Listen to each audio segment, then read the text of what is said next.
That's Mike. And that's Toya. And this is Tech Beats and Bytes. So we are more than entertained, and we are just warning everybody, if you are watching this at work, this is probably not safe for work. Put your headphones on. If you have children, earmuffs, tell them to thank you for for their upcoming sibling. Right. Gonna learn some tricks today. See? I hope so. Or not.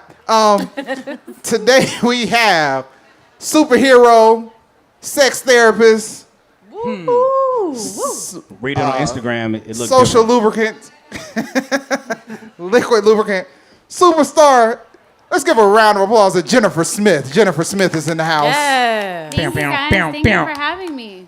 So, I don't even want Jenifer Smith to do her intro and tell y'all everything she do. I'm going to read this off real quick because we just have a whole bunch of questions. I'm sure. I'm ready. Jenifer provides relationship and sex advice to couples and individuals for the last 13 years. Yeah, where you graduated from, blah, blah, That's blah. a long time in the game. So, Jenifer, in bed with Mahogany. So, she's the creative director for Love vs. Sex, the February issue. And Jenifer is also one of the speakers, and she's working with Jill Tracy, and she is a relationship and sex expert. Man. Definitely want to know. Expert. That part. The expert that part right there, Self-Born. She mastered something. I might need to go ahead and start drinking again tonight. We all get job titles. I mean, that doesn't mean that we always fulfill them. There you go. Now that you said that, let's jump right into it. How does one become a sex expert? Talking to the mic. They got to hear you. One becomes a sex expert by... talking to the mic. Sorry. in I'm it. not used to being... Well, you know, on a mic. I'm not used to being this close. You gotta almost put your lipstick on it, like. We'll get into those tips later. Because I've been watching this. It's this new show. She gotta get close. That's how we got Taco here. You need to calm down. It's turning into a different show. It really is. One becomes a sex expert by studying the art of sex, by going through like a certification program. There's a program? There's There's a class. program. There's a certification. If she's a sex expert, she gotta get certified. Right. I attended a sex therapy training institute that's actually here in North Miami. Of course it's in Miami. And I mean, there's only a few in the whole country. Of so course. I attended one here in Miami, and I was very thoroughly trained on anything from sexual assault. Listen. I'm sorry. I'm going to be childish tonight. Sex therapy is an Obviously. umbrella for a lot of different things. So I deal with anything from sexual assault to couples that are having intimacy issues, BDSM, kink, people that are in polyamorous relationships or open relationships. So I deal with a lot of different things. So it's more than just, sex. But you have to study to be it and then eventually get the credentials to do it. I mean, there's a lot of people out here who say they're an expert, but they haven't really put the work in that earn that title. I heard that so many times. I'm disappointed. But really quick before Mike continues, because you said something polyamorous. Yeah. Does that work? It does for a lot of people. I know someone who's like interested in that, but I'm Yeah. like, I don't know if that's really gonna work for you. Like, Right. So let me define. Polyamorous relationships are when you're in a relationship with more than one person, and that everyone has to be in agreement of that relationship. Of right. Yeah. But, So hold up. Hood translation.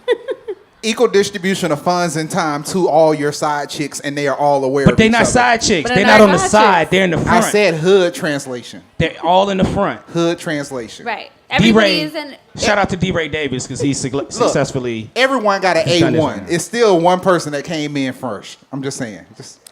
Everybody got a bottom. I'm just saying. Everybody has a different That's what you say definition on of their what birthday. their polyamorous relationship looks like. Right.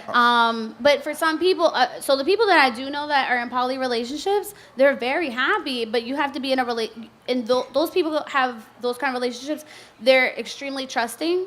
They're honest. They don't ever get jealous. Like they have some of the best relationships I've ever seen. Wow. Yeah, and all the partners are equally happy. So before we get too far down this, I got to get the tech question out of the way real quick. Okay. Do you feel, due to technology and there's more visuals, there's more access to this kind of information, between just polyamorous relationships and just sex in general, I mean, we know the high-speed internet was primarily due to being able to stream porn and things of that nature. Yeah.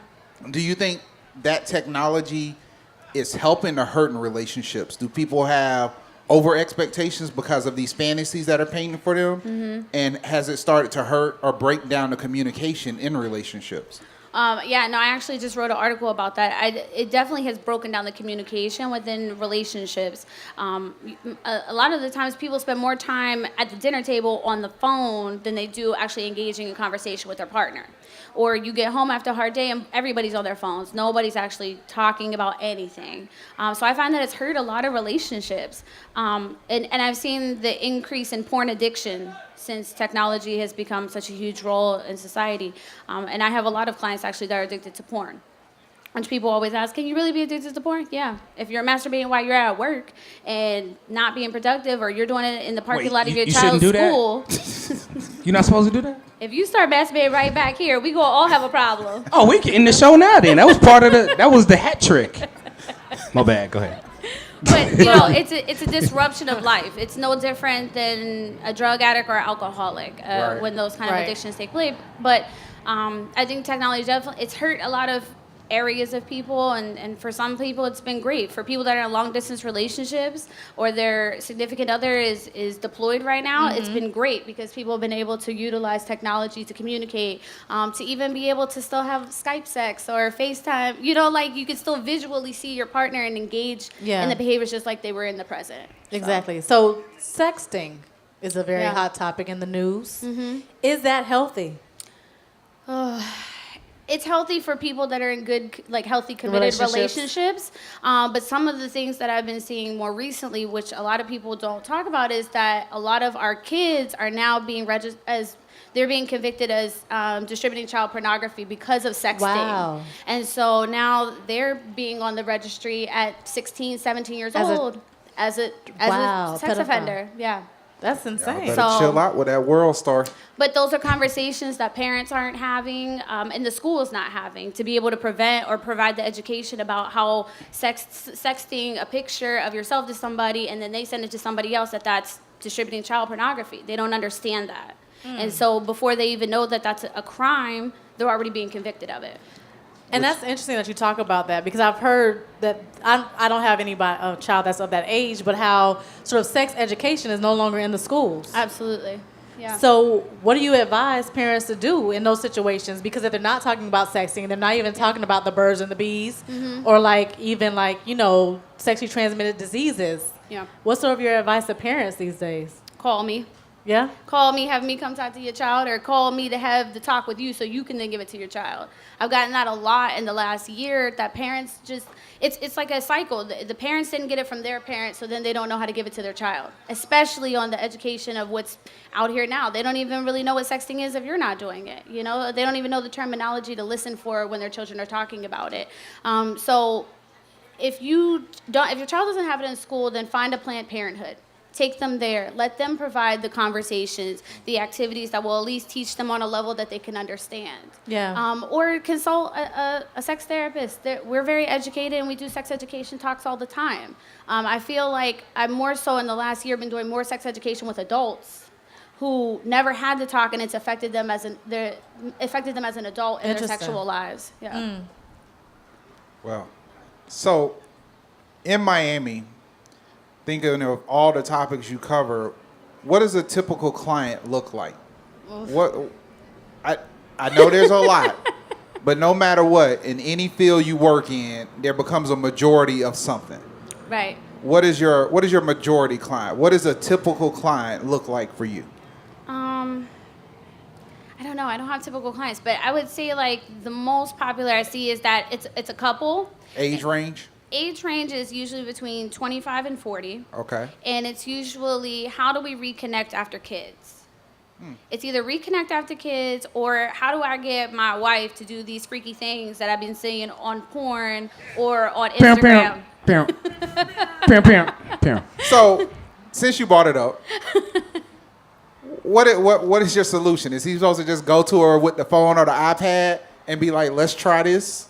I mean, that's one approach. If you feel like your partner's Need gonna more be iPads. Note taking up. if you feel like your partner is going to be receptive to that, then Right. I say go for it. But if you know that that's not really going to be something that they feel comfortable with, then you need to kind of dress it up in a different way. And just by simply asking, like, hey, you know, like, I really enjoy the sex life that we have, but is there anything that, you know, you would like to do? And then when they say, then that person will most of the time reciprocate that question.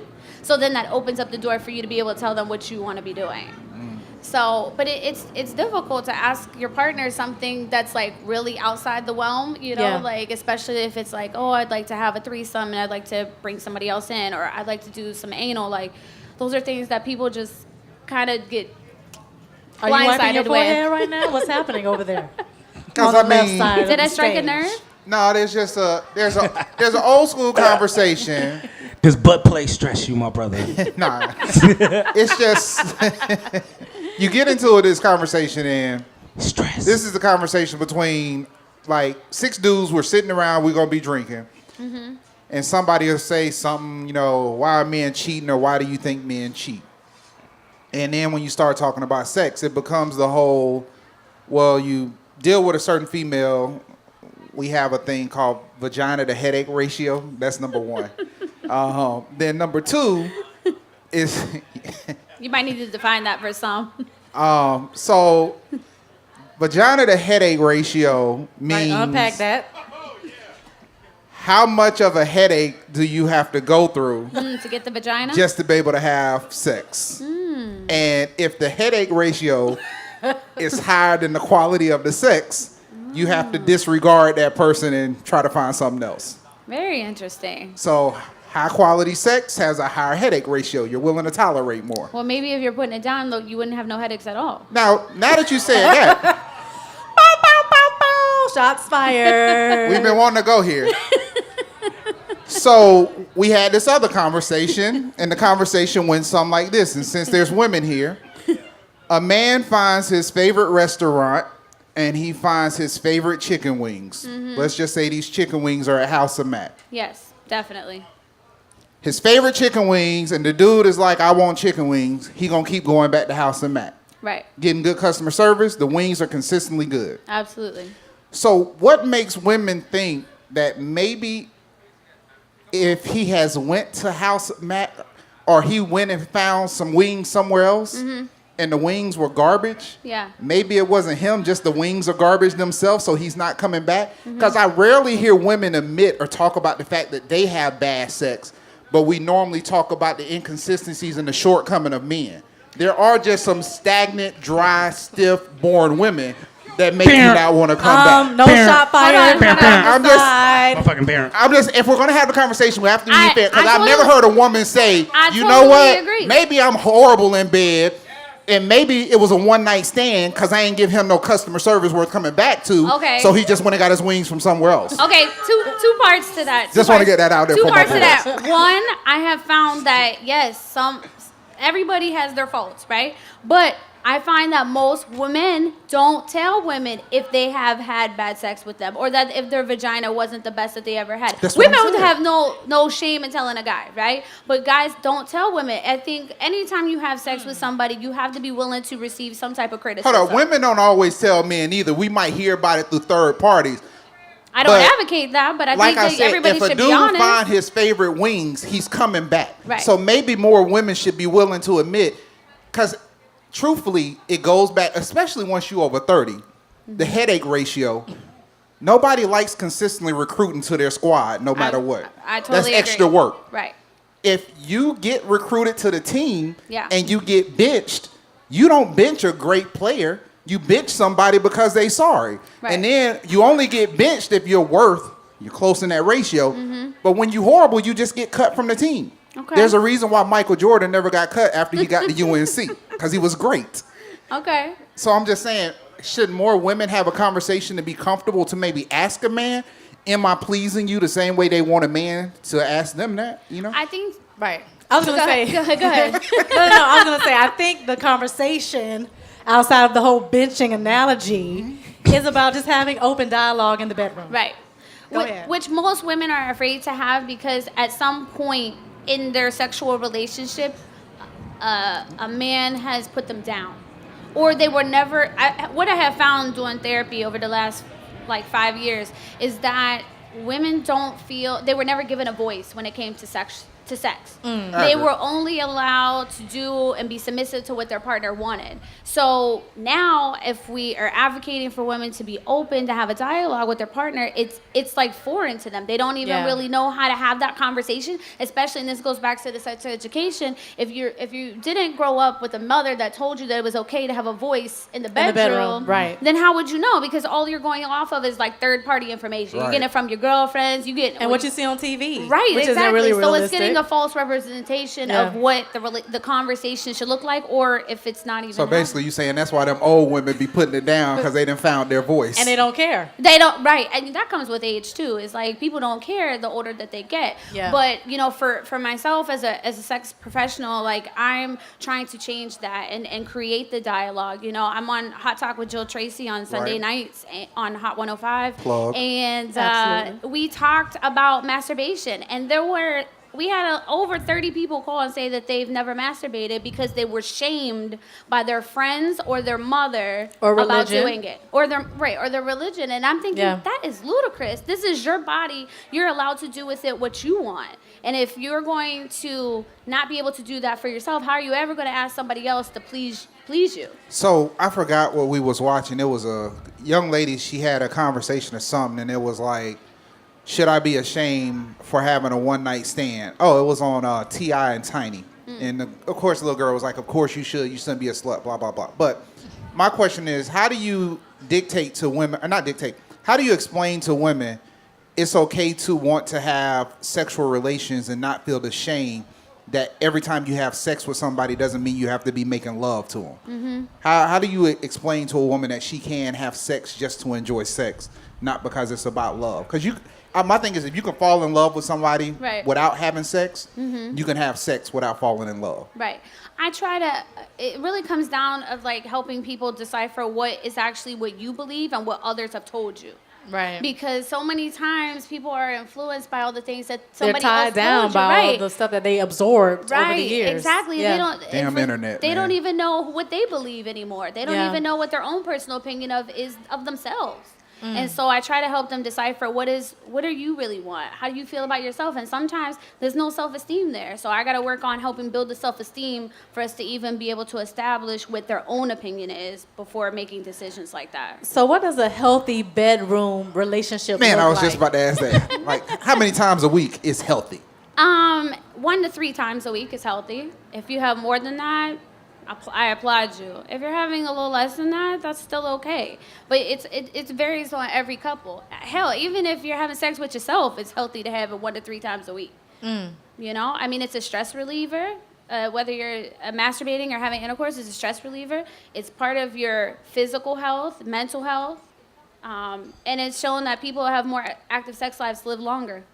So do you get into like energy work and sex? Because there's a lot of that. When you get into like esoteric thinking and a lot of sort of Eastern spiritual systems especially, they talk about sort of how sex is tied into like your chi, if you will, or like your inner energy. Do you sort of get into a lot of that with your patients?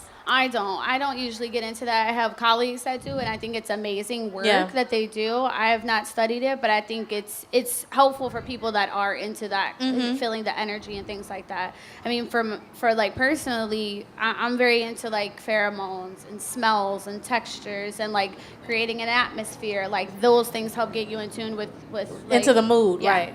Yeah. And speaking about getting into the mood, because I know that for women, a lot of times we can be way more cerebral. Yeah. Right, so we have to sort of go through the motions and get into the mood, where for guys it could be a lot quicker. So how do you sort of work with your patients to sort of balance that out, right? Because because I think that sort of also plays into the whole there not being a common ground in the bedroom, because guys kind of come in with one thought and we're like, dude, I'm stressed out. It's been a long day. Right. Like, I need you to like work with me till I like unpack some of this. I think like you Put a sock on the door. Let me know what kind of mood if you game to go, right? Turn the handle a certain way. I think again it comes down to communication. You have to be willing to meet your partner in the middle. I find that a lot of couples like they're just on 2 different pages, and I'm like, have y'all even had the conversation? Yeah. And I find that they haven't. So like, what would middle ground look for us? You know what I mean? Like, if I need you to warm me up and I'm ready and he's ready to get to it, then you got to figure out how to meet in the middle. You know what I mean? For every time that you guys have some foreplay before sex, then you need to be ready for a quickie a couple times a week. You know, like you have to be able to work together. Like, sex is two people, sometimes more, and you have to be willing to listen to your partner about their needs. But I find that a lot of people just don't want to be good lovers. And so in those terms, they don't listen to the partner. Some people are just naturally lazy. Naturally lazy lovers, which I just can't stand. But I feel like Headache ratio. Right. Headache ratio. if you're going to engage in those behaviors, then you should strive to be the best at whatever your partner likes. That's like the best advice. Strive to be the best. When I talk to couples and you know, they're like, well, what should I do for my partner? I'm like, you find the few things that person likes and you become the master at it. Okay. So that leads to that leads to my next plug, right? So I've talked to lots of women who just absolutely hate giving head. Okay. Now we're gonna have a conversation. The opposite of parent, like. They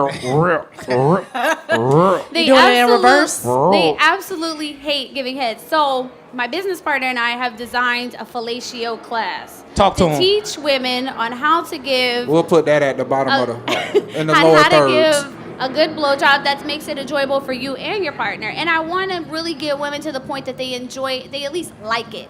They don't have to love it after they leave the class, but they're at least on the road of at least liking it, to even have the desire to do it. Because if that's what your man comes and says, I want head every day and I want it, you know, before I go to work, then you need to be able to be the best at that. You know? And it's the same thing. Wait, we can say that? You got that right, we say. If you have that kind of Say relationship, you can. You should have the freedom to say things like that if that's what you want. Right. But it's the same thing. If a woman says, you know what, honey, foreplay is really important to me, so if you giving me a massage is going to help get me in the mood, then you need to learn how to be the best massage giver. But I was about to say, I think same some concept. men probably should learn how to return that favor too. Oh, I absolutely agree. I think y'all need to absolutely teach. agree. Y'all need to teach that class on both sides. Now Yeah. the question is, do you think men would buy tickets to a workshop like that? I think some men have enough ego that they would just want to be great just to be great. So they'll come get the lesson. I think they would come just for the experience. I think if you made it fun, Yeah.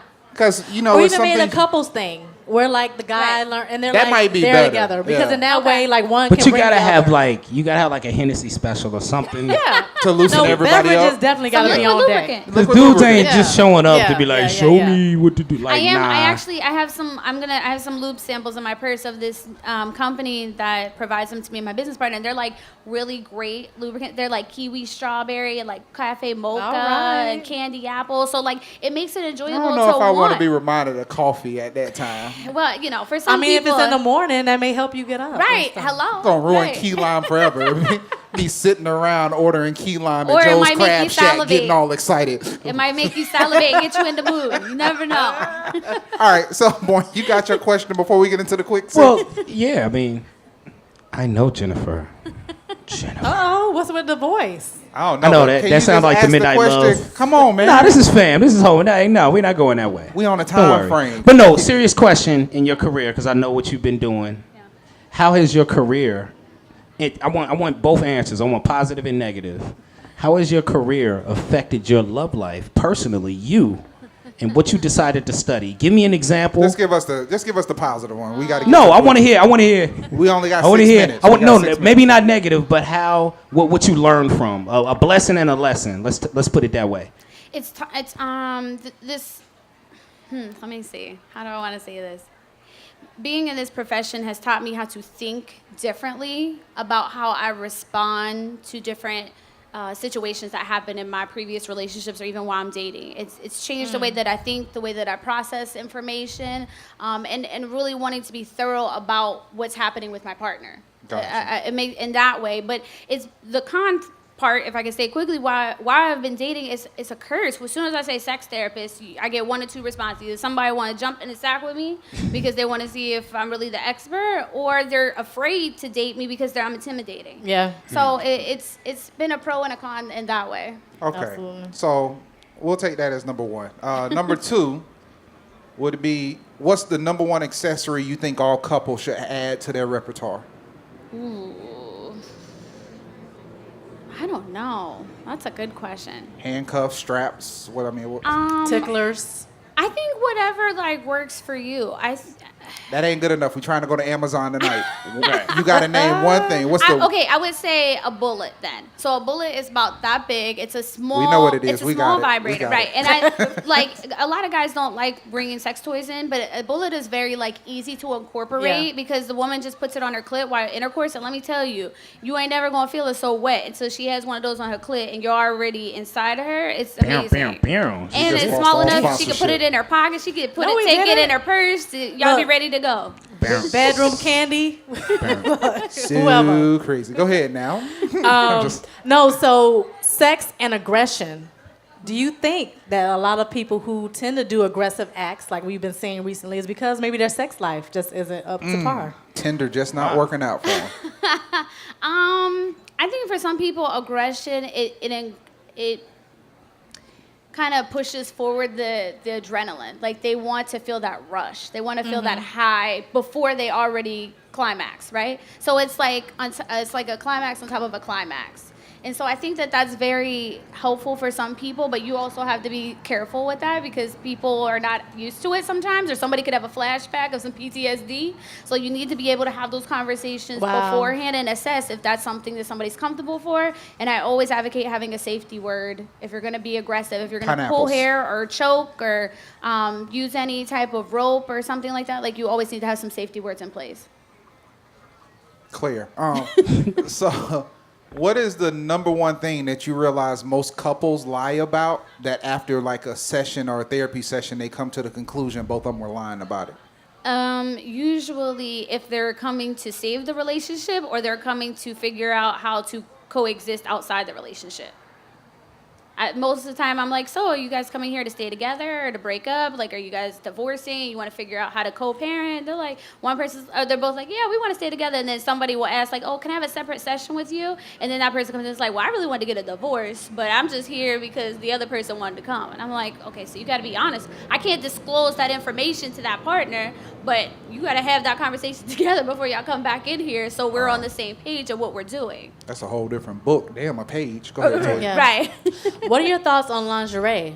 Oh, I love lingerie. I'm a big advocate for lingerie. I think if you feel T-shirt and boy if you shorts, feel that's all. sexy, whatever lingerie is to you, ladies. Right. Like if you feel comfortable in it, and it makes you feel a way. Like Wife tell your beater, man some boy about it. shorts. You tell him, ask him what he likes too. It should be like what you like and what he likes because you don't want to wear anything that doesn't make you feel sexy. But I absolutely love lingerie. That's one of the ways I get in the mood, and I think it's just again for me, it's about texture and feeling and stuff. So I Pencil think skirt and great. 6-inch heels. That's lingerie to any man. Right, and ladies, skirt, let me just say, black pencil skirt. if you put lingerie on underneath a regular outfit, y'all go out for date night, and you give him a little preview, he is trying to hurry up, get you home, get you in the car. It's a fun time. Or trying to figure out how much you spent on that. No, I'm just playing. I like the wife Right, beater. The wife beater side boob look is amazing. just Not wanna let y'all side know. boob. Why your voice Hashtag. changed? Though? Cause you already know So he's very what I'm cost thinking about. effective. Yeah. All right. So, Oh, Lord. since we were talking about liquid lubricant, what is your drink of choice? Usually, Jack Daniel honey and ginger ale. Jack honey is my drink. Jack Daniel ice cubes are really good. You should try that out for your next. Go ahead. What's your sex wish for the world? Oh wow. That people would have more orgasms. There's no reason to deny yourself orgasms. I mean, somebody back there just had one. Yes. We're gonna give you a free course. That releases serous. Orgasms are awesome and they're a stress reliever and it just makes people happy and it just with everything that you guys talked about in the beginning of the show, like we just need people to be more happy. So don't deny yourself an orgasm or give one to your partner every day if you can or give it to yourself. All right. It's the gift that keeps on giving. One thing All about right. tech that people should walk away from just to save their sex life. Just one thing. I'm sorry, what was that? Can you repeat it? One thing about tech that people should walk away from to save their sex life. What would it be? Make time for it. Make it a priority. Make sex a priority or make your relationship a priority. Once you make that a priority, you'll never regret it. All right. So we're gonna take some Q&A for overtime, but superstar, Yes. Jenifer Smith. Let's give her a round of applause, everybody. Fun conversation. Very exciting, very exciting. Thank our sponsors, and sponsors, this is all educational, whether you saw that way or not, but very educational. They needed to.